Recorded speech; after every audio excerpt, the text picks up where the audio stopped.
soit loué. Je nous bénis tous au nom du Seigneur Jésus-Christ. Et une salutation particulière pour nos bien-aimés qui sont là pour la première fois. Amen, amen, amen, amen, amen. Amen. Nous sommes là pour adorer Jésus-Christ. Donc nous sommes venus adorer Jésus-Christ chaque dimanche. Nous nous retrouvons pour adorer le Seigneur, mais aussi pour partager, nous en communiquer comme suite. Le thème est intitulé Les derniers jours. Amen, amen, amen. Les derniers jours ou le temps de la fin, c'est la même chose. Nous avons préféré, nous avons choisi les derniers jours. Parce que le Seigneur aimerait que tu comprennes c'est quoi le temps que tu es en train de vivre en ce moment. Il est très important pour le chrétien et même pour celui qui n'est pas chrétien. Tout ce qui existe par la volonté de Dieu. Si tu as envie, c'est parce que Dieu a trouvé bon de te donner le souffle de vie ce matin. Même si tu n'es pas chrétien, même si tu n'as jamais donné ta vie à Jésus-Christ, mais le souffle de vie, c'est Dieu qui te l'a donné. Et c'est Dieu qui t'a créé en plus. Amen, amen, amen. Et en tant que tel, tu devrais savoir le plan de Dieu en rapport avec ta vie, le plan de Dieu en rapport avec la journée d'aujourd'hui, en rapport avec le temps. Chaque jour qui passe, Dieu a un plan pour ta vie. Dieu a un projet avec toi. Dieu a un projet sur ta vie. Dieu a une vision sur ta vie. Et il est normal, il est très important que chacun de nous sache c'est quoi le plan de Dieu dans sa vie. C'est quoi le plan de Dieu? Qu'est-ce que Dieu attend de toi? Tu n'existes pas par hasard. Amen, amen, amen, amen. Amen. On n'existe pas par hasard. Si tu as envie, peu importe ce que tu es ou ce que tu fais, que tu sois une bonne personne, que tu sois une mauvaise personne, que tu sois un bon chrétien, que tu sois un mauvais, que tu sois chrétien ou païen, le fait d'être en vie, c'est le plan de Dieu, c'est la volonté de Dieu. Et ce n'est pas par hasard. Il y a un objectif pour lequel Dieu t'a laissé en vie. Sinon, tu serais mort. Parce que chaque jour, et depuis que tu es là ce matin, les gens sont en train de mourir dans les hôpitaux. Les gens sont en train de mourir sur la route avec les accidents. Les gens sont en train de faire même des crises cardiaques dans leur lit. Chaque jour qui passe, les gens meurent. Et ces gens qui meurent là, ils ne meurent pas par hasard non plus. Dieu sait que le temps est arrivé de récupérer la vie d'un tel et d'un tel. Alors s'il choisit de prendre les autres, parfois des personnes qui sont des bonnes personnes, beaucoup plus meilleures que toi et moi, Dieu trouve bon de les récupérer, de les ôter la vie, de les ramener auprès de lui. Mais il t'a laissé toi et moi, malgré ce que nous sommes, malgré les mauvaises choses que nous faisons chaque jour, Dieu a trouvé bon de nous laisser en vie. C'est parce qu'il a encore un objectif à faire avec toi. Il a une mission à faire accomplir avec toi. Il a un plan qu'il va accomplir avec toi. Ce n'est pas par hasard. Donc l'homme ne vit pas par hasard. Nous vivons par la grâce de Dieu selon la volonté de Dieu pour accomplir une mission. Amen, amen, amen, amen. Amen. Et pour cela, tu dois connaître que le temps est limité. Il y a un temps.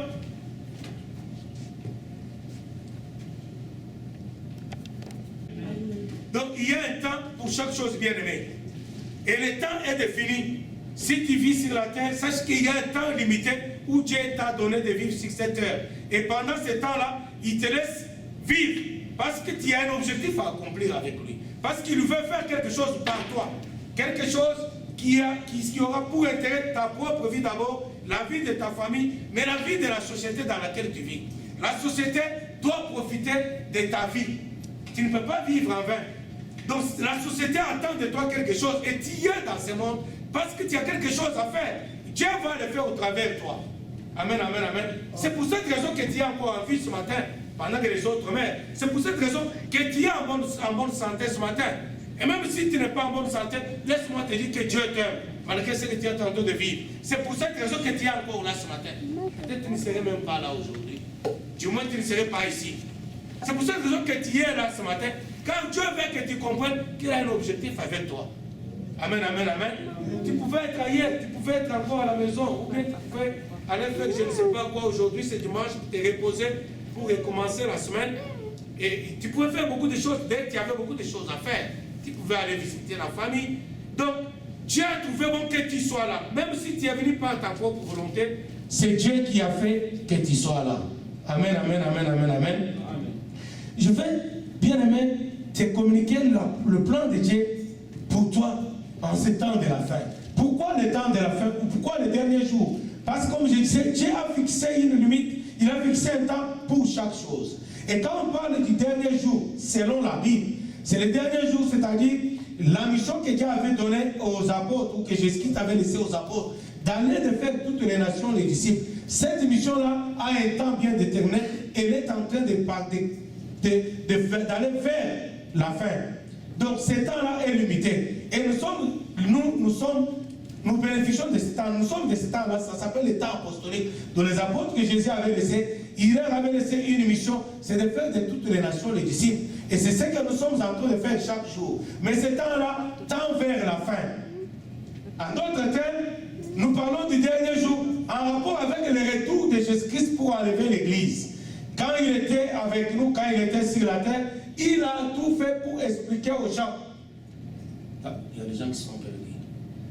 Ne vous laissez pas distraire, il y a une église en haut. Alors, il y a un temps où Jésus-Christ vivait sur cette terre. Il a pris soin avant de rentrer auprès de son Père, avant qu'il soit arrêté, crucifié pour tes péchés, pour mes péchés, enterré et ressuscité 3 jours après. Mais avant qu'il rentre au ciel, il a dit aux disciples, ou il a dit aux apôtres, il a donné des signes pour leur dire, je m'en vais auprès du Père pour vous préparer une place. Mais je reviendrai pour enlever l'Église. Amen, amen, amen, amen. Et il a donné les signes pour Dieu. Les disciples ont posé la question, mais comment est-ce que nous, on pourra connaître quand tu viendras, ton retour là, ça sera quelle date? Et Jésus va leur dire, il n'est pas à vous de connaître ni la date, ni l'heure. Il n'est pas donné à une personne de connaître ni la date, ni l'heure, ni le jour. Mais seulement, quand vous verrez certains signes, où ces signes s'accomplissent, comprenez que ce temps-là est arrivé. Alléluia. Et parmi les signes qu'il avait donné, il avait donné plusieurs signes, on va citer quelques-uns. Il avait parlé des bruits de guerre. Aujourd'hui, si vous suivez les informations, vous verrez qu'il y a plusieurs nations dans le monde qui sont en guerre. Ne soyez pas surpris, ce n'est pas nouveau. C'est ce que Christ avait prévenu. Amen, amen, amen, amen. Christ avait prévenu cela en d'autres termes. Il avait prophétisé pour le temps qui viendrait. Il avait dit, vous verrez, vous entendez le bruit de guerre. Une nation qui va se lever contre une autre nation en guerre. Et aujourd'hui, nous voyons qu'il y a beaucoup de pays dans le monde, il y a des guerres partout. Amen, amen, amen. Il avait parlé des maladies incurables. Je ne vais pas vous faire la liste des maladies incurables. On en parle souvent à la télévision. Et nous avons vu des gens, parfois les gens qui nous sont proches, souffrir de certaines maladies qui font partie de ces maladies incurables. Ce n'est pas nouveau, ne soyez pas surpris. Christ avait prévenu que vous verrez des maladies incurables qui viendraient qu'on ne peut pas guérir. Amen, amen, amen, amen. Il avait parlé de temps où il y aurait des phénomènes difficiles à expliquer, comme les tsunamis, comme les tremblements de terre, comme beaucoup de choses que nous vivons aujourd'hui. Et aujourd'hui, ces choses-là sont en train de s'accomplir. La liste est très longue, bien aimée. Et Christ avait parlé aussi des faux prophètes. Vous verrez les faux prophètes, ils vont se lever et ils vont séduire beaucoup de gens. Ils vont même opérer des miracles, mais des miracles mensongers, pour séduire beaucoup de gens. Alors quand vous verrez toutes ces choses-là, comprenez que c'est le dernier jour, mon retour est proche. Amen, amen, amen, amen, amen. Bien-aimés, nous sommes en train de vivre tous ces événements-là qui sont en train de s'accomplir. Mais pour rentrer encore, pour une bonne compréhension, pour vous faire comprendre cela, depuis longtemps, depuis plusieurs siècles avant, ces temps ici que nous sommes en train de vivre, il y a des gens qui les ont prophétisés, qui ont reçu la révélation et qui ont prophétisé parlant de ces derniers jours. Amen, amen, amen. Si vous avez l'habitude de lire la Bible, vous pouvez voir que dans le livre d'Exode, chapitre 8, verset 21, c'est l'introduction, ce n'est pas notre texte de base. Chapitre 8 d'Exode, verset 21-24. Dieu dit à Moïse, là Israël est en Égypte, Dieu dit à Moïse, va voir Pharaon et dis à Pharaon de laisser mon peuple, qu'il laisse mon peuple aller au désert pour m'adorer pendant 3 jours. Alléluia. Le désert dont Israël, en sortant d'Égypte, il a traversé le désert pour aller à Canaan, c'était tout simplement l'image et le symbole de notre vie terrestre. Ils étaient pèlerins dans le désert. Donc c'était des passagers. Ils traversaient le désert pour aller à Canaan. Amen, amen, amen, amen. Ce qui est notre cas aujourd'hui, nous chrétiens, nous vivons dans ce monde, mais nous sommes des pèlerins dans ce monde. Notre endroit, notre lieu de résidence définitif, ce n'est pas dans ce monde. Nous sommes des pèlerins. Nous sommes en train de faire un passage dans le monde vers Canaan, notre Canaan, qui est le paradis. Amen, amen, amen, amen, amen. Donc nous sommes les passagers dans le monde. nous sommes des pèlerins. Et notre pèlerinage a un temps. Après ce temps-là, nous allons finalement entrer à Canaan. Et notre Canaan, c'est où le Jérusalem céleste, c'est le paradis. Amen, amen, amen, amen, amen.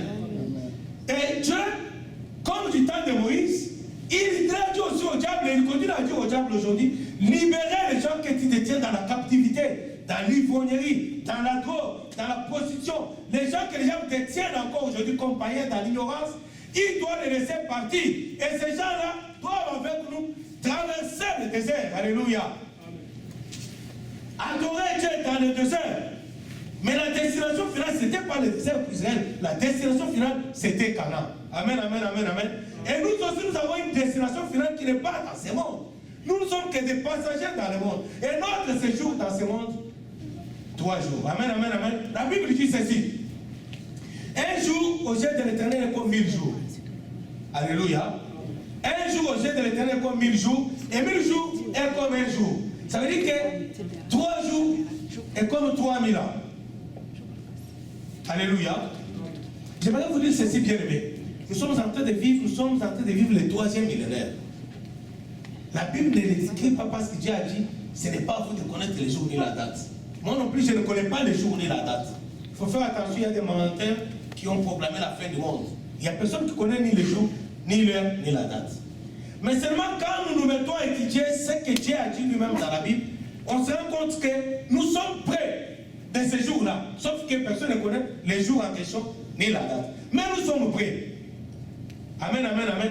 Nous sommes en train de vivre le 3e millénaire. Donc le 3e millénaire a commencé à partir de 2000. Amen, amen, amen. Et le 4e millénaire, si 4e millénaire il y en aura, c'est que je ne crois pas moi. Le 4e millénaire, s'il y en aura, il commencera à partir de l'an 3000. Dès qu'on touche à l'an 3000, c'est le 4e millénaire. Alléluia. Mais selon les prophéties bibliques, j'ose croire, il y a beaucoup de gens qui ont fait des études, qui croient comme moi, selon les Écritures, qu'il n'y aura pas de 4e millénaire. 4000 ans, il n'y en aura pas. Amen, amen, amen. Donc 3000 ans, l'an 3001, 3002, maintenant nous sommes en 2013, nous sommes en début du 3e millénaire. En 2099, c'est la fin du 3e millénaire. Je crois, selon les prophéties bibliques, qu'il n'y aura pas 3000 ans, parce que 3000 ans vont nous entrer dans le 4e millénaire. Dieu dit à Moïse, va dire à Pharaon, qu'il laisse aller mon peuple pour m'adorer au désert pour une durée de 3 jours. Alléluia. Vous pouvez lire encore, toujours dans le texte, dans l'Ancien Testament, toujours, le prophète Osée chapitre 6, le verset 23, le prophète Osée prophétise encore. Et dans ce texte-là, il dit ceci. Je vais lire rapidement, s'il vous plaît.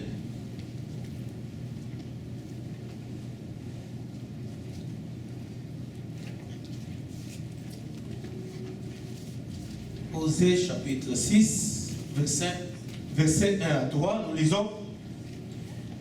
Venez, retournons à l'Éternel, car il a déchiré, mais il nous guérira. Il a frappé, mais il bandera nos plaies.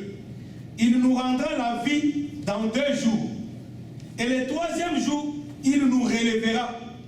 Et nous vivrons devant lui. Connaissons, cherchons à connaître l'Éternel, car sa venue est aussi certaine que celle de l'aurore. Il viendra pour nous comme la pluie du printemps qui arrose la terre. Connaissons et cherchons à connaître l'Éternel, car sa venue. Le prophète Osée prophétise et il insiste à la fin du 3e verset là. Il insiste, il nous demande à chercher à connaître, de développer notre connaissance, à connaître d'abord l'Éternel. Mais nous devons aussi chercher à connaître le temps de son retour. Il dit ceci. Retournons à l'Éternel, c'est-à-dire nous sommes nous tous qui vivons dans le péché. Retournons maintenant à nous réconcilier à Dieu. Il nous rendra la vie dans 2 jours. Et le 3e jour, il nous relèvera. Amen, amen, amen. Là, il y a le verbe relever, c'est-à-dire un mouvement des bas vers le haut. Ce texte, cette prophétie parlait d'abord de la mort de Jésus-Christ, qui était frappé, blessé, enterré, et qui avait résisté le 3e jour. Amen, amen, amen. Mais ce texte parle aussi du temps de la fin en même temps.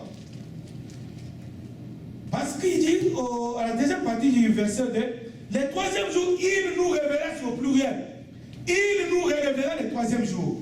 Et quand il va nous relever, ce n'est pas pour nous relever, pour nous amener n'importe où. Il va nous relever pour qu'on puisse vivre en face de lui. Là, on parle de la vie au ciel, de la vie au paradis. Amen, amen, amen, amen. Amen. 3000 ans, 3 jours. Peut-être les diables peuvent vous tromper, bien aimé, dire non, ça c'est l'Ancien Testament. Jésus-Christ lui-même, quand il va venir sur la terre, nous allons lire cela dans Luc chapitre 13, verset 31. Attendez. Jésus-Christ lui-même, quand il est sur la terre, il est menacé par Hérode. Et là, les gens vont aller lui dire, voilà, quitte ici parce que tu es menacé. L'histoire est dans Luc chapitre 13, verset 31, 32. Vous pouvez lire, pendant que j'explique. Les gens vont venir lui dire, écoute Seigneur, quitte ici parce qu'on te recherche pour te tuer. Amen, amen, amen. Écoutez la réaction de Jésus. Jésus leur répond ceci. Il dit, allez dire à ce renard là, que j'ai encore du travail. Je chasse encore les démons aujourd'hui. Et demain, donc je chasse les démons et je guéris les malades. Aujourd'hui. Et le deuxième jour. Et le troisième jour, j'aurai fini. Alléluia. Je chasse les démons. Allez dire à ce renard, je chasse les démons et je guéris les malades aujourd'hui. Et demain, et le troisième jour, mission terminée. Alléluia. 3 jours. Jésus-Christ, les démons, on les chasse jusqu'aujourd'hui au nom de Jésus. Amen, amen, amen. Les malades sont guéris au nom de Jésus jusqu'aujourd'hui. Alléluia. Mais il dit que le troisième jour, ça sera fini. Il ne va pas chasser les démons. Il ne va pas guérir les malades. La mission sera terminée le troisième jour. Et là, bien aimé, suite à toutes ces prophéties, nous nous rendons compte que le temps est fini. Le troisième millénaire, c'est le temps de la fin. Et là, c'est des prophéties qui étaient dites avant, plusieurs siècles avant. Et nous vivons l'accomplissement non seulement de ces prophéties-là, mais nous voyons aussi tous ces signes-là dont j'ai cité ici, les bruits de guerre, les maladies incurables, les calamités, ainsi de suite. Toutes ces choses-là se sont accomplies. L'unique chose qui n'est pas encore accomplie, ce n'est que le retour de Jésus lui-même. Or, ce retour-là, il avait dit qu'il reviendrait comme un voleur, donc sans avertissement. Sans avertissement pour le jour où il va venir. Parce que comment il nous a déjà prévenu, bien-aimé. Toi qui n'as pas encore donné ta vie à Jésus-Christ, ce jour-là, quand il va arriver, l'église sera enlevée, il va être difficile pour toi. Parce que là, pour te convertir, ça va être très difficile et très douloureux parce qu'il y aura des moments très très difficiles pour ceux qui vont rester sur la terre. Je ne parle pas de la période de la tribulation, je parle de 17 ans, le dernier jour. Tu as intérêt à donner ta vie à Jésus-Christ. Tu as intérêt à te réconcilier avec Dieu. Tu as intérêt à mettre ta vie en ordre, bien-aimé. Nous vivons le temps très difficile. Et ça va nous amener à notre texte. 2 Timothée, chapitre 3, verset 1 à 17. Tout le texte de 2 Timothée, mais je vais seulement lire les 2 ou les 3 premiers versets que nous allons utiliser par la grâce du Saint-Esprit. Et après, nous allons prier. Deuxième livre de Timothée, chapitre 3. Je lis le premier verset jusqu'au 3e. Sache que dans les derniers jours, il y aura des temps difficiles.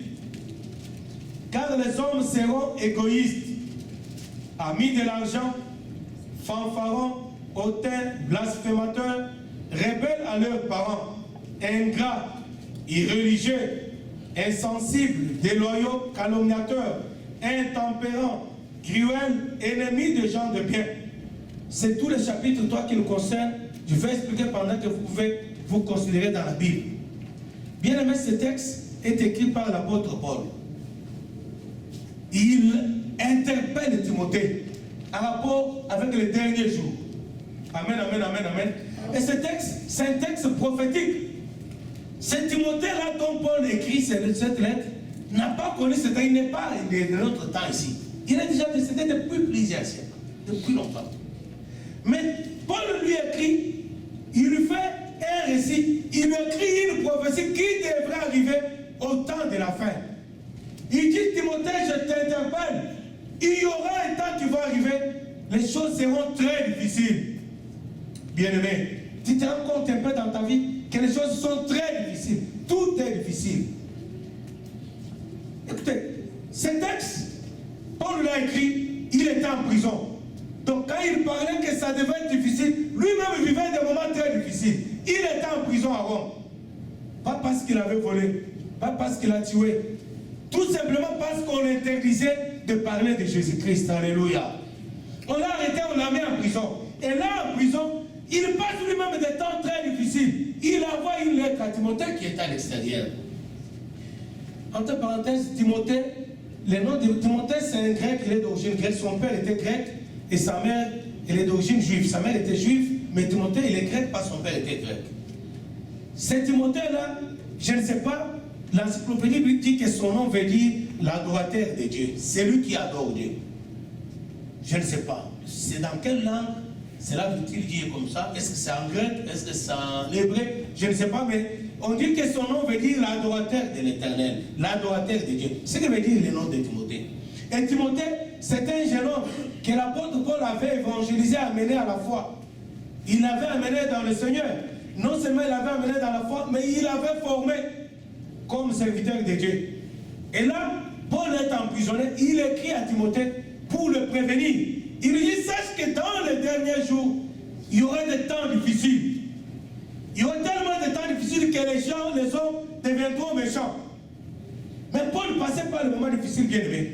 L'objectif de ce message ce matin, c'est de t'encourager. Toi qui as l'impression que tu passes par des moments difficiles, ou tout simplement toute ta vie est semblable à des temps difficiles. Tu ne connais pas des temps meilleurs. Tu n'as jamais connu des temps meilleurs. Tu as l'impression que c'est des temps difficiles. Tu passes des difficultés en difficultés, des persécutions en persécutions, des preuves en épreuves. Alors c'est des temps difficiles. Laisse-moi te dire, bien que Paul passait les temps difficiles et il écrit.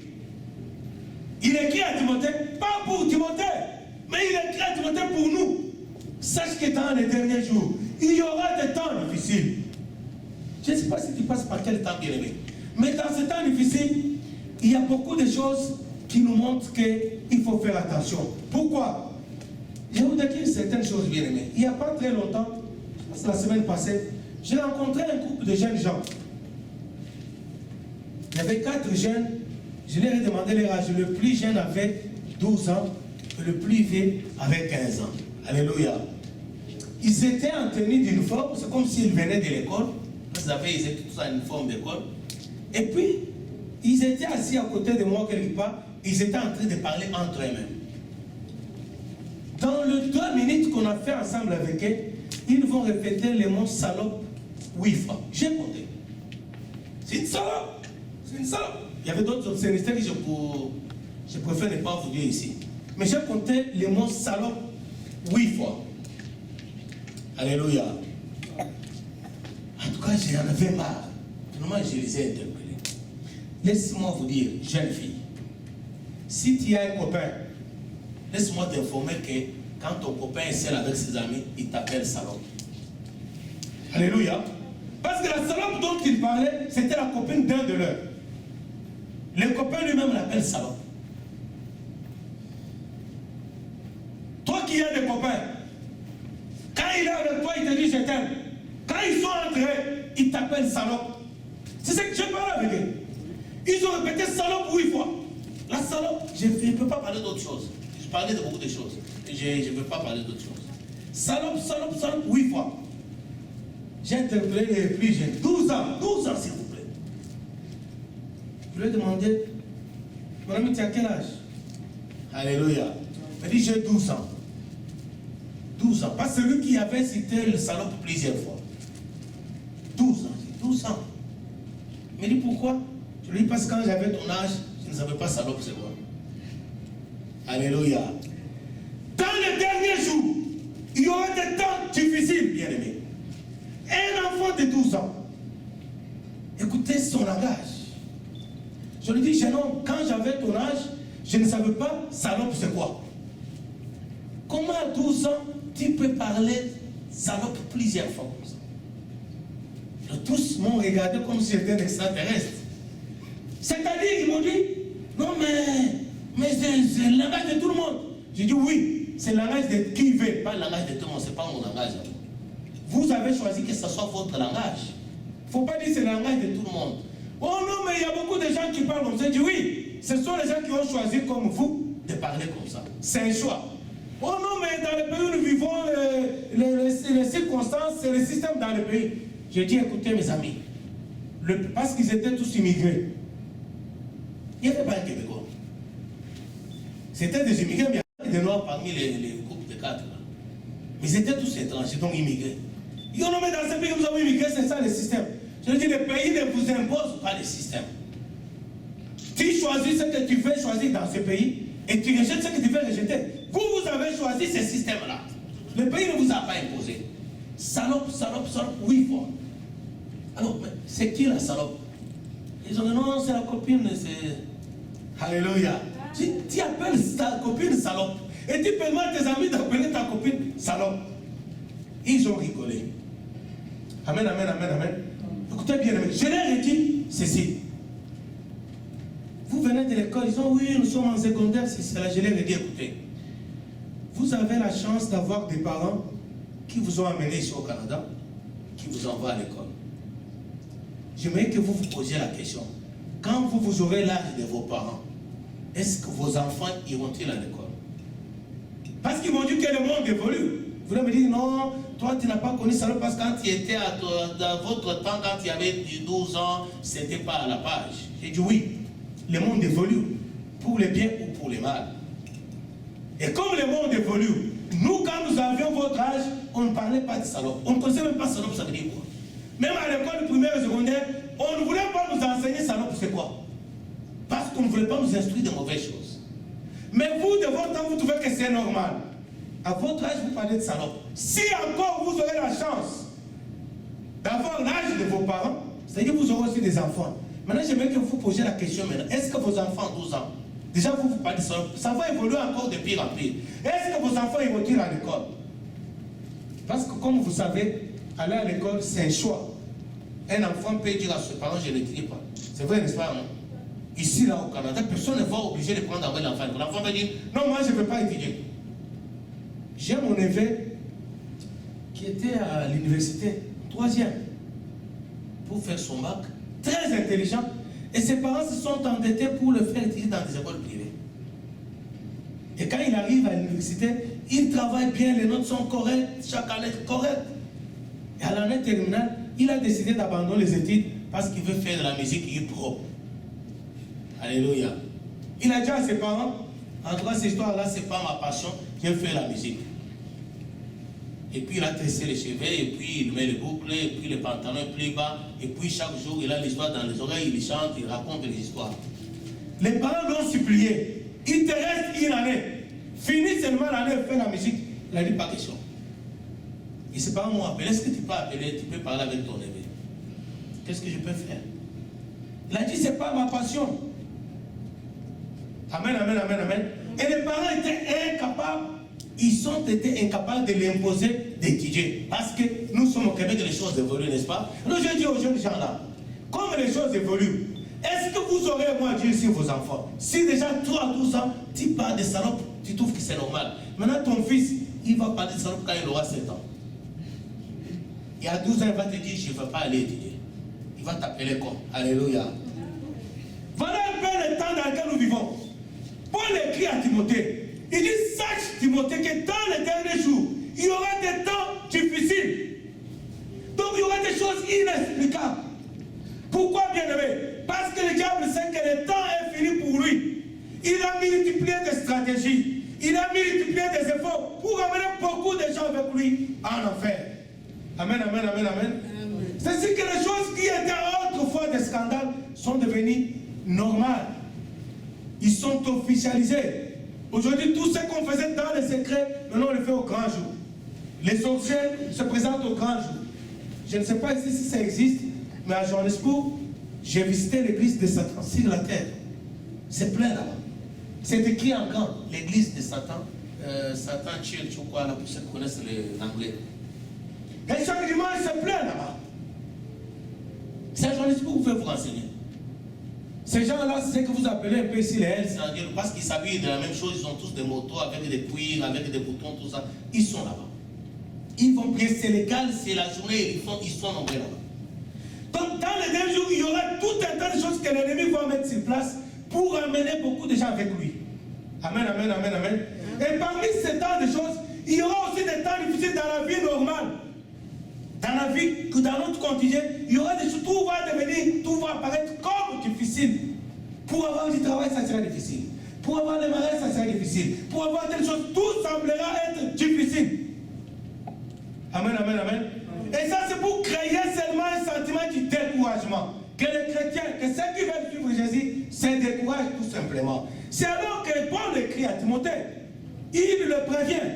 Il lui dit, sache que dans les derniers jours, il y aura des temps difficiles. Bien aimé, j'ai ici le texte original. Dans le texte original, le chapitre 3 de 2 Timothée, le premier verset, le texte original tel que Paul avait écrit, le texte original dit ceci. Sache, ô Timothée, que dans les derniers jours, ça sera difficile d'être chrétien. Amen, amen, amen, amen, amen. Amen. Sache, Timothée, que dans les derniers jours, il sera difficile d'être chrétien. Pourquoi, bien-aimé? Parce qu'aujourd'hui, être chrétien, c'est une vie. Il y a des choses que tu ne peux pas faire, que Dieu t'interdit de toucher, des choses que tu ne peux pas dire, les endroits où tu ne peux pas aller, les personnes que tu ne peux pas fréquenter. Dieu t'interpelle, Dieu t'interdit telle chose, tel lieu, telle personne. Il t'interdit. Pour que tu demeures chrétien, tu dois obéir à la parole de Dieu. Amen, amen, amen, amen. Amen. Être chrétien, c'est marcher selon la parole de Dieu. Et Paul nous prévient que dans les derniers jours, il serait difficile d'être chrétien. Alléluia. Amen. Et dans ce texte de 2 Timothée, vous allez lire tout le chapitre à la maison. Paul écrit à Timothée, il explique tout ce qui va arriver dans le temps de la fin. Il lui parle de ce qui sera la nature et le caractère des gens en ces temps. Il lui dit en premier que ça serait difficile d'être chrétien, ce qui est notre cas aujourd'hui, bien-aimé. Tu te rends compte que tu aimes Dieu, tu aimerais marcher avec Dieu, tu es d'accord avec lui, tu aimes sa parole, tu es d'accord même de mettre sa parole en pratique. Mais quand il t'arrive de mettre la parole en pratique, tu te rends compte que c'est difficile. Il y en a qui disent, pasteur, c'est impossible, comment? Alléluia. Il y a une jeune fille avec qui je disais, donne ta vie à Jésus-Christ. Elle me dit, pasteur, oui, je vais donner ma vie à Jésus-Christ. Oui, je lui dis, ok, si tu donnes ta vie à Jésus-Christ, voilà comment Jésus-Christ te demande de marcher dès que tu vas donner ta vie à Jésus-Christ. Elle me dit, pasteur, tu me dis que pour vivre, pour être chrétien, je dois vivre sans chum, ou sans copain. Je lui dis, oui, oui, effectivement, tu dois vivre sans copain. Mais tu peux vivre comme marié. Elle dit, ah, pasteur, là, ça devient compliqué. Je dis, non, ça ne devient pas compliqué. C'est aussi très simple. Amen, amen, amen, amen. Il dit, sache que dans les derniers jours, il sera difficile d'être chrétien. Parce qu'il y a des exigences à faire. Être chrétien, c'est une vie de chaque jour. Ce n'est pas une appellation, ce n'est pas seulement venir à l'église pour prier. Écoutez bien, nous avons bien fait. Nous avons bien choisi de venir adorer Dieu aujourd'hui. C'est une bonne chose. Mais ça ne s'arrête pas là-bas. La vie chrétienne, c'est notre vie de chaque jour. Et c'est beaucoup plus notre vie à l'extérieur, ce n'est pas notre vie ici. Et c'est ce que Dieu fait. Ce n'est pas seulement qu'on se rassemble chaque dimanche à louer Dieu, à adorer Dieu, à écouter la parole de Dieu, même en donnant notre argent pour l'œuvre de Dieu. Ce n'est pas seulement ça ce que Dieu demande. Ce que Dieu demande, c'est une bonne relation avec lui. C'est une bonne relation avec lui. C'est avoir une bonne relation avec lui. Avoir une bonne relation avec lui, c'est une vie de soumission à sa parole. Amen, amen, amen, amen. À l'église, nous venons, oui. Nous venons à l'église pour adorer Dieu. Mais ce n'est pas seulement ça. La vie chrétienne, c'est la vie de chaque jour. Lundi, mardi, mercredi, chaque jour. Chaque heure, chaque minute, chaque seconde. Ma conduite doit être une conduite exemplaire. Ça doit être une conduite calquée sur la parole de Dieu. Ça doit être une conduite digne d'un chrétien. Amen, amen, amen, amen, amen. Et ça, c'est la vie de chaque jour, la vie chrétienne. Je dois vivre comme ça chaque jour. Je me lève le matin, je suis chrétien. Dans mon langage, je suis chrétien. Dans mes pensées, je suis chrétien. Quand je parle avec les gens, je demeure chrétien. Quand je sors dans mes déplacements, dans tout ce que je fais, il y a des normes chrétiennes, donc je suis chrétien. C'est ça ce que Dieu veut. Bien aimé, le rôle de l'église, si nous venons à l'église, c'est pour adorer Dieu, mais c'est aussi pour écouter la parole de Dieu. Écouter la parole de Dieu pour qu'elle nous transforme. Quand nous écoutons la parole de Dieu, nous la mettons en pratique, elle transforme nos vies et elle nous amène dans une vie réellement chrétienne. Amen, amen, amen, amen, amen. Et alors nous tiendrons dans ce temps de la fin. Dans ces derniers jours. Il y aura des temps difficiles, je vais vous expliquer. Mais pour vivre sans sentir cette difficulté-là de ces temps de la fin, pour vivre dans ces temps difficiles, où tout est compliqué, où il y a des épreuves, des choses compliquées, difficiles, pour vivre à l'aise dans ces temps ici, nous devons vivre une vie chrétienne normale. Vous savez, Israël, quand il est sorti d'Égypte, il a marché dans le désert. Et les conditions de vie étaient trop atroces. Alléluia. C'est pourquoi j'ai cité le texte d'Exode ici. Parce que c'est notre vie. Nous sommes des pèlerins sur la terre. Ces gens-là avaient un objectif d'aller adorer Dieu dans le désert pour 3 jours. Donc c'était des pèlerins dans le désert. Ils avaient un temps limité dans le désert, mais ils avaient aussi une ligne de conduite dans le désert. Mais le désert, bien aimé, la vie était très difficile. Très difficile, pourquoi? Parce que la nuit, il faisait très froid la nuit. Et les jours, il faisait très chaud. Il n'y avait pas d'eau, c'était difficile la vie dans le désert. La preuve est qu'ils sont sortis des centaines de milliers. Il n'y a que 2 qui sont entrés à Cana. Alléluia. Parce que la vie était difficile, la vie était atroce, c'était difficile. Mais maintenant, comment ont-ils fait? Dis-moi le Dieu là. Pour survivre dans ces temps difficiles, c'est parce qu'ils marchaient selon la parole de Dieu. Amen, amen, amen, amen. Bien aimé, les temps sont difficiles. Les temps qui sont difficiles ici, tous ceux qui ne connaissent pas Dieu, tous ceux qui vivent dans le péché, ils subiront des choses difficiles à cause, même s'ils ont l'argent. C'est pour les maladies incurables. Tu peux être milliardaire, mais devant le sida, il n'y a pas de solution. Devant le sida, les milliards ne pourront rien faire. Amen, amen, amen, amen. Amen. Ça va être difficile pour tout le monde, tous ceux qui ne connaissent pas Dieu, tous ceux qui ne marchent pas avec Dieu. Ça va être trop difficile pour eux, la vie sur cette terre, en ces temps de la fin.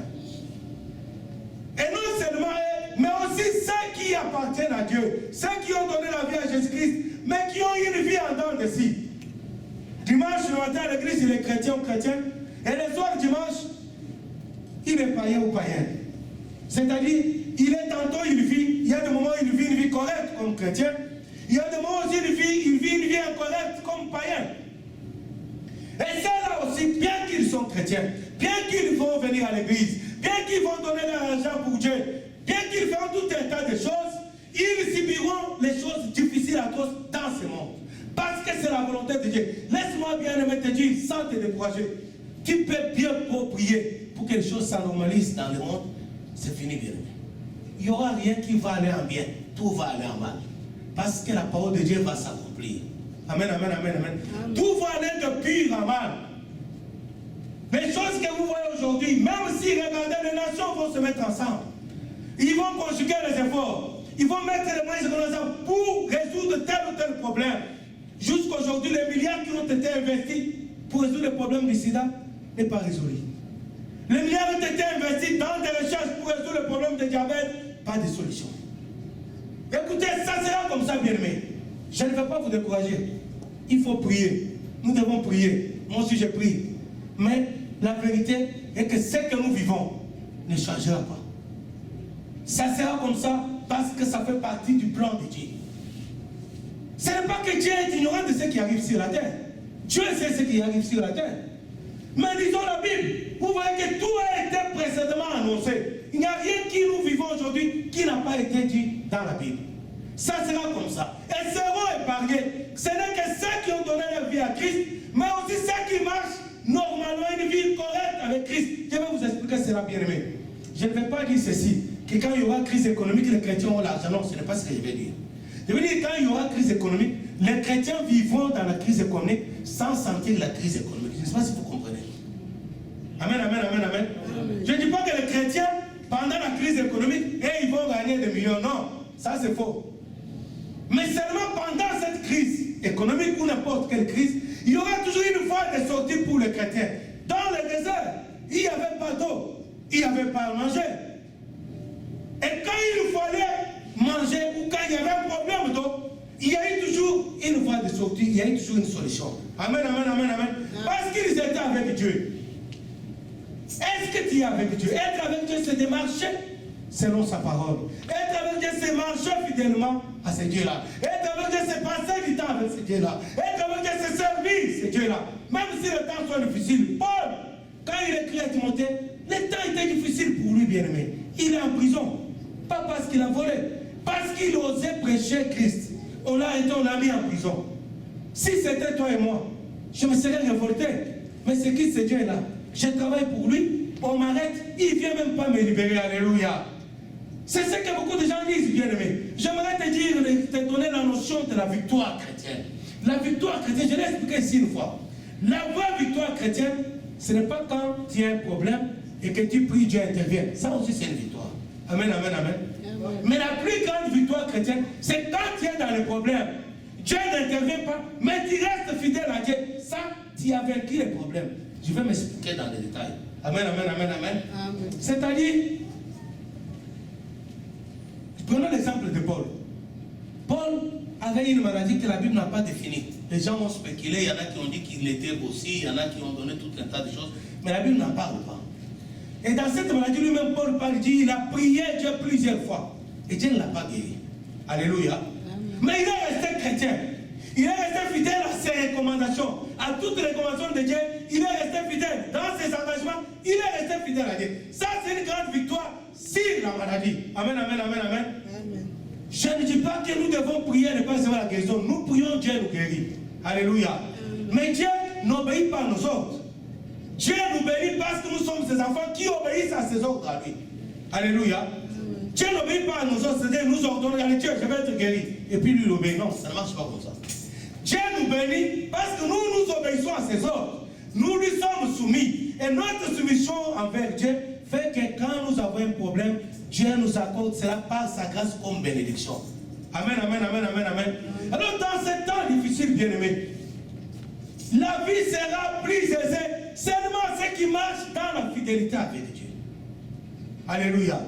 Les temps seront difficiles. Paul dit, sache au Timothée qu'il sera difficile dans les derniers jours d'être chrétien. Pourquoi? Aujourd'hui, regardez dans le monde. Tu es chrétien, mais tu as des pommes d'argent. Pour avoir l'argent, tu peux avoir $1000, ça ne résout pas tous tes problèmes. Quand tu as 1000, tu te rends compte qu'il te faut 2000. Quand tu as 2000, tu te rends compte qu'il te faut 3000. Et là, même si tu as le travail, ton travail ne te permet pas de gagner 3000. Alléluia. Alors là, le diable te propose d'autres mécanismes qui peuvent te permettre d'avoir l'argent par d'autres mécanismes. Et ces mécanismes-là te mettent en conflit avec Dieu. Alléluia. Ces mécanismes te mettent en conflit avec Dieu. Alors, là, tu es devant un problème et là, tu as besoin de la victoire. La victoire, c'est quoi? Tu as besoin d'argent. Il y a une proposition d'avoir l'argent, oui. Tu es coincé, tu es par des problèmes aussi graves et importants, qui nécessitent que tu dois les résoudre avec l'argent. Et voilà qu'il y a une solution de trouver l'argent. Soit tu te prostitues, tu as l'argent. Mais tu sais que Dieu, qui est ton Seigneur, parce qu'il a dit tu es chrétien, il t'interdit la prostitution. Alors tu fais quoi? L'argent est là, il faut te prostituer. Tu ne veux pas le faire, tu rates l'argent, mais voilà, tu as des problèmes. Tu es menacé, tu ne payes pas le loyer, tu es menacé pour telle dette, tu es menacé pour telle dette. Tu fais quoi? Alors la victoire dans un cas comme ça, prier Seigneur, donne-moi l'argent, oui, c'est une bonne chose, Dieu peut te donner l'argent. Mais tu peux aussi prier, Dieu ne te donne pas l'argent. La plus grande victoire, c'est de rester dans cet état-là, sans désobéir à Dieu, donc sans péché pour avoir l'argent, mais subir cela. Comme chrétien, tu subis cette loi-là. Tu résistes au péché, tu résistes à la tentation. Et alors là, tu as vaincu la tentation. Amen, amen, amen, amen. Et ça, c'est une grande victoire, bien-aimé. Et ça, c'est être fidèle à Dieu. Et ça attire tous les faveurs de Dieu sur ta vie.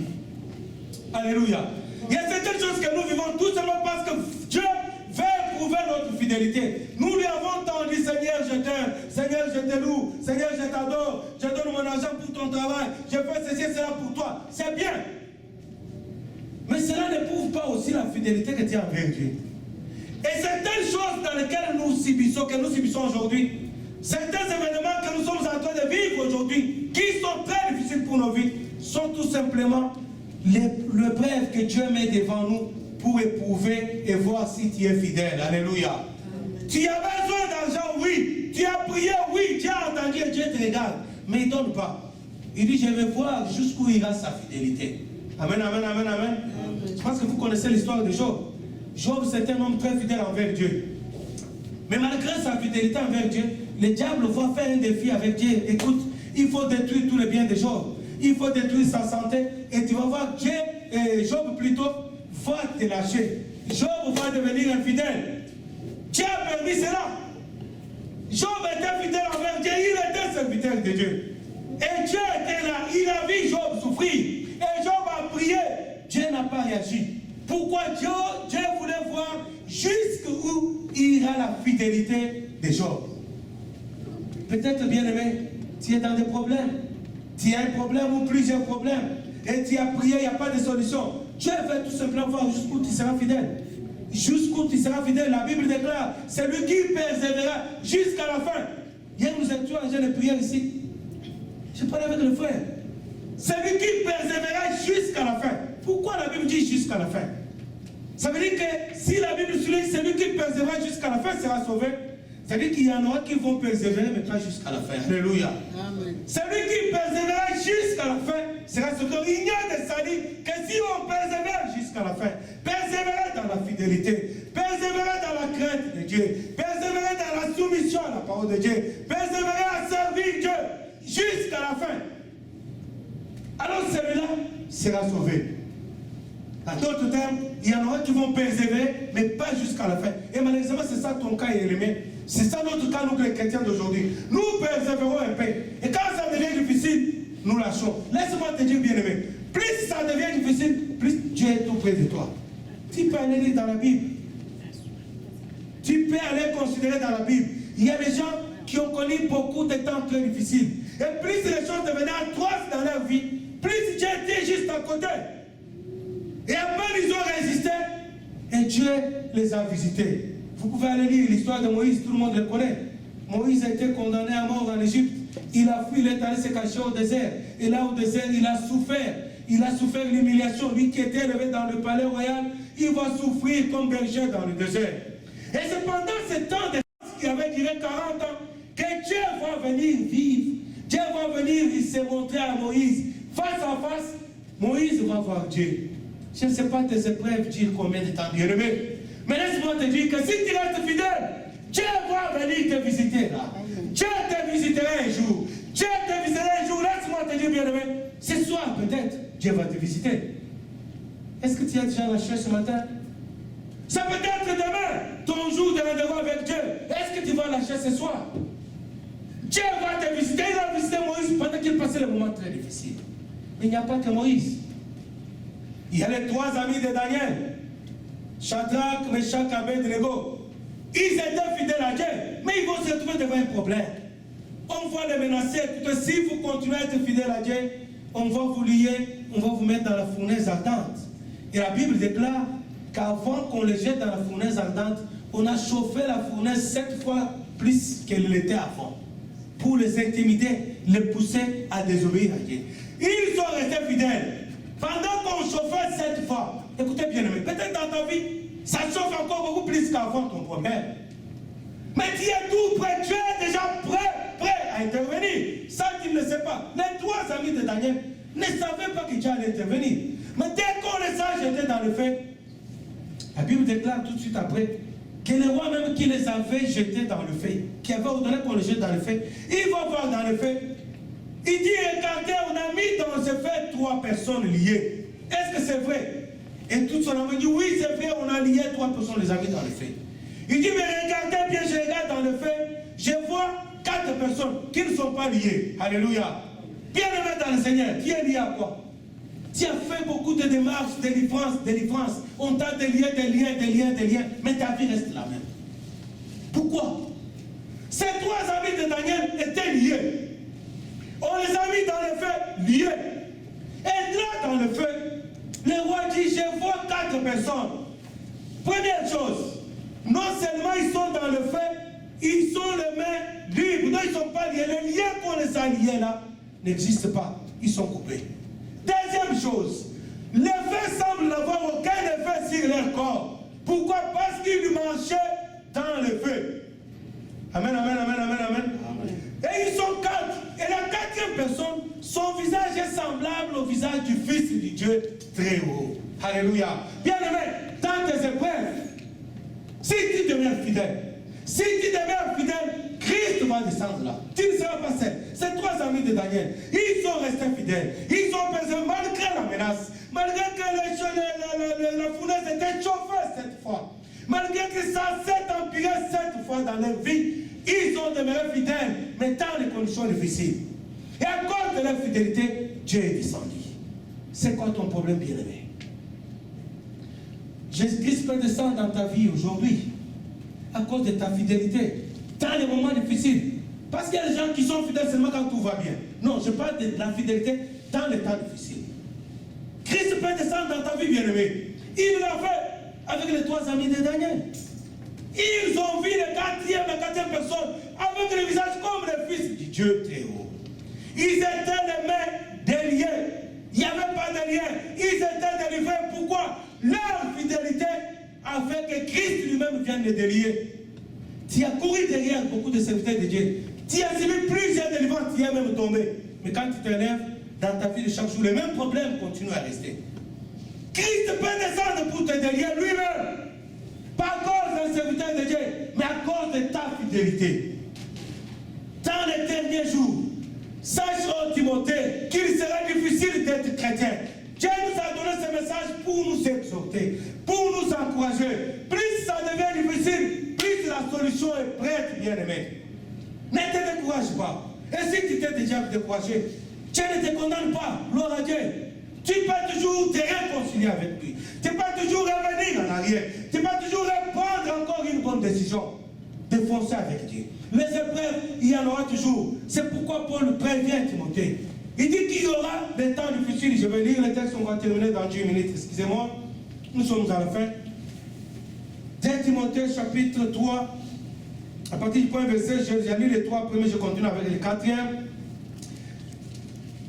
Je le comprends, je reprends tout. Sache que dans les derniers jours, il y aura des temps difficiles, car les hommes seront égoïstes, amis de l'argent, fanfarons, hautains, blasphémateurs, rebelles à leurs parents, ingrats, irréligieux. Entre parenthèses, bien aimé, ce texte-là parle de rebelles à leurs parents. Les amis, les 4 amis, les ados que j'ai rencontrés là, dont je vous ai parlé tout à l'heure, ils n'ont pas parlé seulement de la salope, ils ont parlé de la maman de l'un des 4 qui étaient là. S'il vous plaît, c'est grave ce que les enfants disent dans la rue. Il parlait de sa mère avec ses amis. Mais il fallait écouter ce qu'il disait. Rebelles à leurs parents. Ingrats, irréligieux. C'est quoi l'ingratitude? Tu fais du bien à quelqu'un, peut-être tu es déçu, tout simplement pas quelqu'un en qui tu avais mis toute ta confiance. Il t'a déçu. Paul dit que dans les derniers jours, ça sera comme ça. Ne sois pas surpris. Ne te décourage pas à cause de ça. Paul prévient. Il nous prévient. Il dit que dans les derniers jours, voilà comment les gens vont devenir. L'ingratitude. Quelqu'un à qui tu as mis toute ta confiance, il t'a déçu. Ingrat, irréligieux, insensible. Il y a des gens qui sont insensibles au malheur des autres. Tu souffres, mais il fait pas pour lui, ça ne dit rien. Dans les derniers jours, ces choses ici t'ont découragé, ces choses-ci nous découragent. Et le Seigneur aimerait ce matin que tu te réveilles. Parce que ta solution est tout proche de toi que tu n'as pas idée. Ne te laisse pas décourager. Calomniateur, intempérant, cruel, ennemi des gens de bien, traître, emporté, enflé d'orgueil, aimant le plaisir plus que Dieu, ayant l'apparence de la piété, mais reliant ce qui en fait la force. Peut-être tu es déçu à l'église. Qui ont l'apparence de la piété? C'est nous les chrétiens, non? Alléluia, que Dieu te bénisse, alléluia, prions un peu. L'apparence de la piété. Mais en réalité, dans le cœur, c'est autre chose. Reliant ce qui en fait la force. Éloigne-toi de ces hommes-là. Il en a parmi eux qui s'introduisent dans des maisons et qui captivent des femmes d'un esprit faible et borné, chargées de péché, agitées par des passions de toute espèce, apprenant toujours et ne pouvant jamais arriver à la connaissance de la vérité. Bien-aimés, là, on parle, il y a une multitude de serviteurs de Dieu aujourd'hui. La plupart au ministère, c'est des prophètes des nations. Ils sont très forts dans les prophéties. Ils traînent les mondes aujourd'hui. Mais quand vous regardez ce qu'ils font, et là Paul nous prévient, dans les derniers jours, il y aura beaucoup de faux prophètes qui vont captiver des personnes faibles d'esprit, avec des prophéties mensongères. Ce texte lui-même, c'est un texte prophétique. C'est une prophétie, ça. Parce que ça parle des choses à venir. Alléluia. C'est quoi la prophétie? C'est révéler aux gens les choses à venir. Et là, Paul révèle à Timothée les choses à venir que lui-même Paul n'a pas vécu. Mais nous sommes en train de vivre ces choses. C'était une prophétie. Mais aujourd'hui, les prophéties qui nous dit faites attention avec l'affaire, il y en a très rares.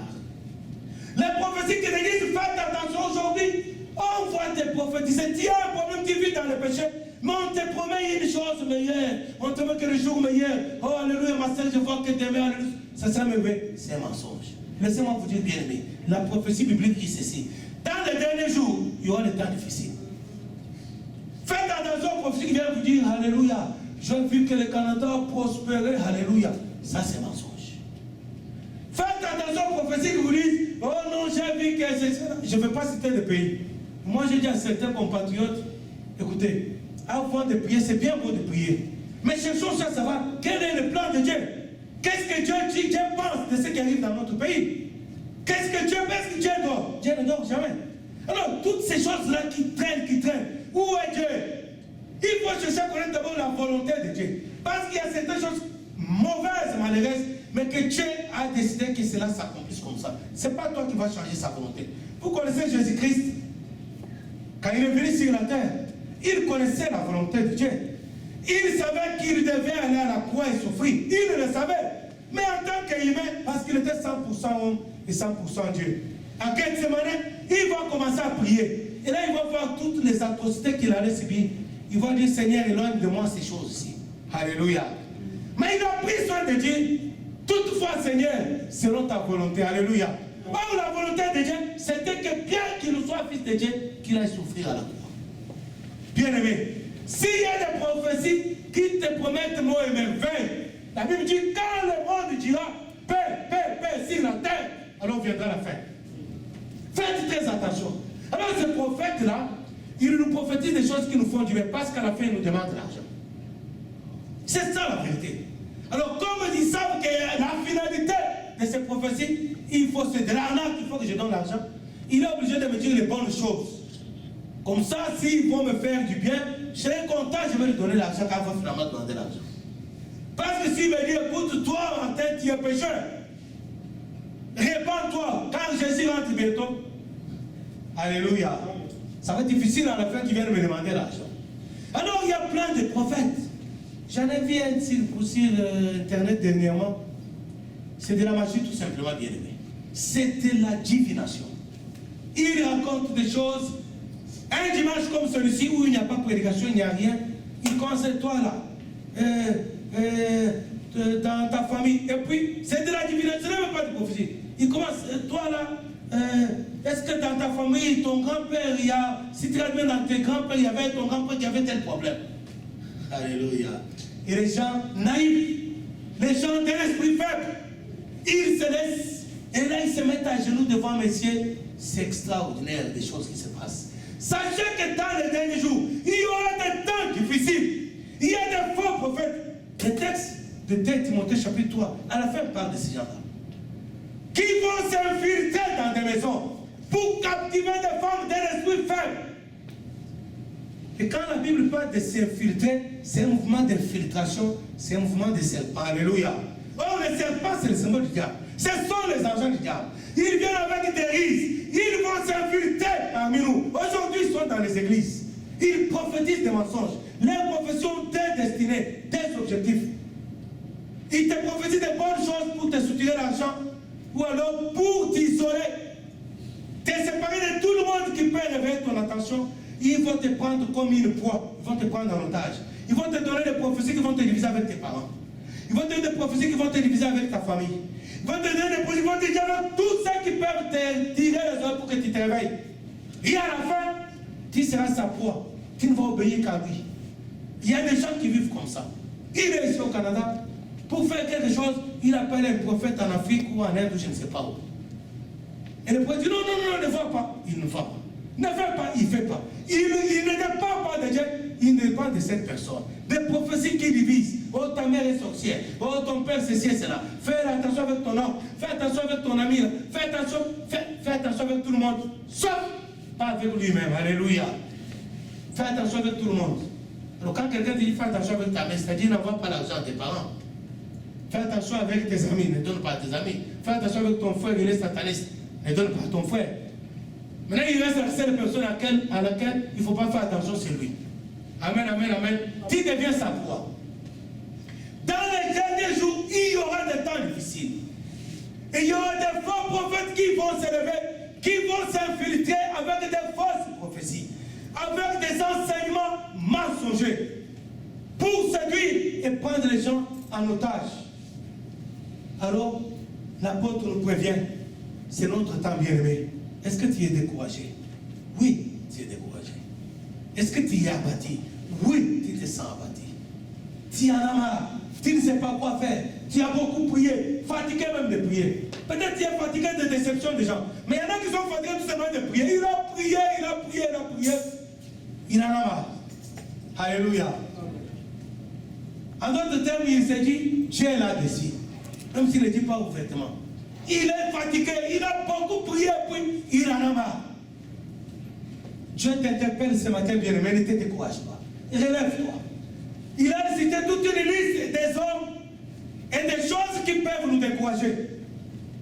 Tu peux te retrouver dans ces choses, dans cette liste-là. Qu'est-ce qui t'a découragé? Qui t'a découragé? Ce qu'il veut ici, c'est que tu ne te laisses pas décourager. Laisse-moi te dire, bien-aimé, le diable, s'il veut te voler la bénédiction, il peut même susciter les gens qui te sont proches pour te faire des choses qui vont te décourager. Ne te décourage pas. Le problème que nous avons, nous chrétiens, aujourd'hui, est que nous oublions que nous avons affaire avec Dieu. Notre affaire, c'est avec Dieu. Au lieu de regarder à Dieu, on regarde aux hommes, on regarde aux circonstances, on regarde aux événements. Notre problème, c'est avec Dieu. C'est Dieu qui peut résoudre notre problème. C'est Dieu qui est la solution à notre problème. Et c'est Dieu là, bien-aimé. Et même que ma relation avec lui, ta relation avec lui soit une relation de fidélité et d'insoumission, d'intégrité. C'est alors que tu vas le voir agir dans ta vie. En ce temps de la fin, tout le monde subira toutes ces calamités et toi, tu vivras dans ce monde. Et ils vont te regarder. C'est comme si tu ne sens rien. Tu seras dans le feu, mais le feu n'aura aucun effet devant toi. Je vais finir par vous montrer cette image. Moïse, quand il était au désert, menacé par Pharaon et son armée, humilié par ce qui était devenu sa profession, lui qui était élevé dans le palais royal, comme fils du roi, il va se retrouver berger dans le désert, attaqué de toutes parts. Moïse, Dieu va se révéler à lui. Et la Bible dit, quand Dieu va se révéler à Moïse, la première chose que Moïse va voir, il va voir un buisson ardent qui était tout en feu, mais qui ne se consumait point. Alléluia. Mais laissez-moi vous expliquer bien. Dans le désert, il n'y a pas la pluie. C'est-à-dire que le buisson était sec, n'est-ce pas? Or, si un arbre est sec, dès qu'on met le feu, c'est vite fait, ça se consume. Alléluia. Bien aimé. Donc, Moïse, quand il regarde, il dit qu'il voit le buisson qui est en fait, mais qui ne se consume pas. Et Moïse réagit, on me dit, je vais me retourner pour voir quelle est cette grande vision. Qu'est-ce que ça veut dire, bien aimé? L'église de Jésus-Christ est dans le monde. Le buisson veut dire tout simplement, c'est le symbole, l'image de l'église. Et Dieu révélera à Moïse des choses qui devaient arriver des siècles avant. Parce qu'à l'époque, il n'y avait pas d'église. L'église, c'est un autre temps. Et Dieu montre à Moïse dans la révélation que l'église va vivre dans un monde qui sera en feu. Mais malgré le feu, l'église ne sera pas consumée. Je ne sais pas si tu comprends ça. Qu'est-ce que ça veut dire, bien aimé? L'église dont je parle, ce n'est pas ces bâtiments, ce n'est pas nous ici. L'église, quand on parle de l'église, c'est toi, c'est moi, c'est le groupe, l'ensemble des gens qui ont donné leur vie à Jésus-Christ. Le groupe des gens qui ont dit un jour, oui, Seigneur, nous te donnons nos vies. Nous t'acceptons comme notre Seigneur et Sauveur personnel. Et là, ces gens-là, ce sont ces gens-là que nous appelons chrétiens. Ils sont devenus chrétiens. Et le fait d'être devenus chrétiens, tous ces groupes-là, c'est ce que la Bible appelle l'église corps de Christ. Amen, amen, amen, amen. Et Moïse, quand il restaure la révélation, il restaure la révélation pour des siècles et des siècles après. Que l'église vivra dans un temps très difficile. Un temps où il y aura tout sera en feu. Mais malgré le feu, l'église sera au milieu du feu, mais le feu ne les consumera point. Amen. Bien aimé, pourquoi? À cause de la fidélité de l'église, c'est toi. Ta fidélité te permettra de passer par des temps très difficiles. Mais le Seigneur sera toujours avec toi. Pourquoi? Parce que la Bible dit, Les malheurs atteignent souvent les justes, mais l'Éternel l'en délivre toujours. Tu connaîtras les problèmes, mais avec toi, quand tu auras ces problèmes, Dieu va intervenir. Tandis que les païens, les non-chrétiens, ils connaîtront les mêmes problèmes, ils resteront dans les problèmes.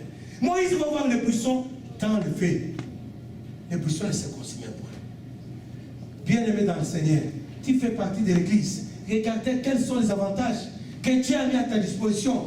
De passer par le feu sans être inquiété. De passer par le feu sans mourir de la faim. Du feu plutôt. Sans être consumé. Tu passes par quoi, bien-aimé? Christ est tout proche de toi. Et Moïse a vu cela. C'est un symbole de l'Église aujourd'hui. Est-ce que tu peux te relever? Dieu ne te condamne pas. Peut-être que tu passes par des temps difficiles parce que tu as commis des péchés. Même là non plus, Dieu ne te condamne pas. Parce que nous sommes du temps de la grâce. Et ce temps-là, on tend vers la fin. C'est le dernier jour du temps de la grâce. Dieu ne te condamne pas, même si tu as commis le péché le plus atroce. Dieu ne te condamne pas. Jésus-Christ t'aime et tout ce qu'il veut, c'est de te réveiller. Relève-toi, tu as déjà péché, c'est consommé, c'est pas grave. Mais relève-toi, demande pardon. C'est ça ce qu'il te demande. Il ne te demande pas l'argent. Il ne te demande pas de faire des choses très acrobatiques, très difficiles pour toi. Il te demande de faire un petit geste. Regrette tes péchés dans ton cœur. Reviens vers lui, dis-lui, Seigneur, pardonne-moi.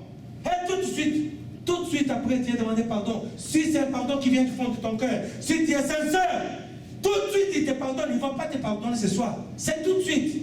Dès que ton cœur prend l'intention de regretter, dès que tu regrettes, tu demandes pardon, tout de suite il va te pardonner. Et tu vas faire partie de l'Église qui vit dans le feu. Et le feu ne le consume point. Nous allons lever pour la prière.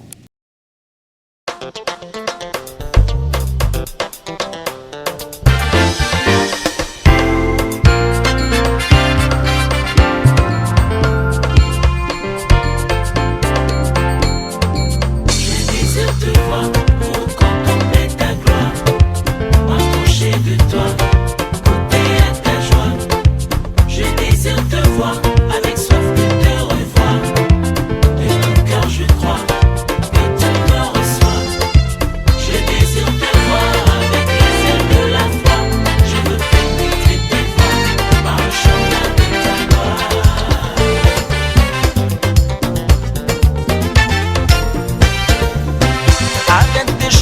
l'allégresse, nous l'envole vers sa demeure, goûtons au fruit de ses délices, associons-nous au divin cœur.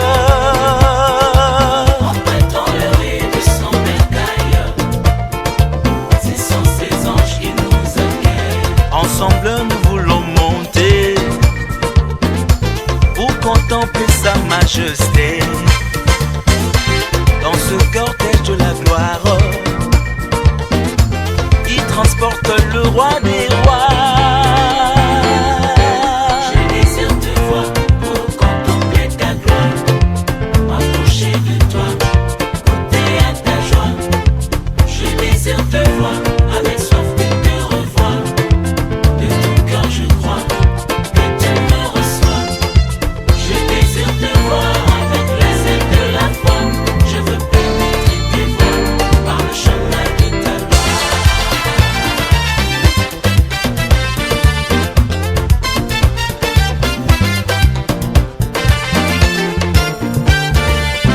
Avec des tambourins dans nos mains, faisons monter nos hymnes sacrés, chantons son triomphe jusqu'au matin, célébrons l'éclat de sa beauté. Élevons Jésus-Christ, le roi des rois. Proclamons avec force sa victoire. Ensemble nous voulons monter pour contempler sa majesté. Sa majesté, Dans ce cortège de la gloire, qui transporte le roi des rois. je désire te voir pour contempler ta gloire. M'approcher de toi, Approcher de toi, yeah. goûter à ta joie. Je désire te voir, Je désire te voir avec soif de te revoir. de tout cœur je crois, De tout cœur je crois que tu me